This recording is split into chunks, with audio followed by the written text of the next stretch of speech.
Berbekal rekaman CCTV atas kejadian yang dituduhkan kepadanya, Reva Fili Saputra mendatangi Polda Sumatera Selatan dengan membawa rekaman CCTV. Pada rekaman kamera pengawas terlihat perempuan berinisial TH mendatangi bengkel milik Reva Fili terkait masalah keluarga. Keduanya terlibat adu mulut, namun Reva Fili dilaporkan atas tuduhan penganiayaan ke Polsek Sukarami, Palembang.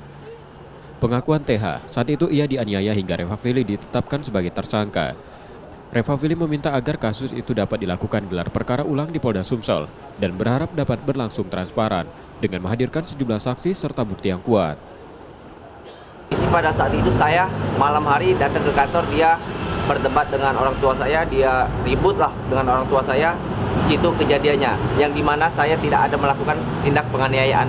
Dilaporkan penganiayaan di mana saja dilaporkan? Dilaporkan penganiayaan, katanya saya ada gocok, ada memukul, mendorong, ya menganiaya lah maksudnya.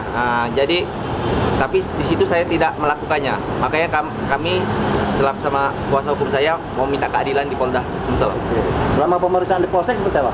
Kalau di Polsek ya kita untuk ini dipanggil sebagai saksi beberapa kali sebagai saksi, lalu ditetapkan sebagai tersangka.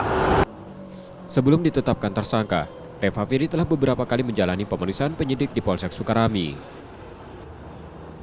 Reski Oktora, Muklas Diferensial, Kompas TV, Palembang, Sumatera Selatan.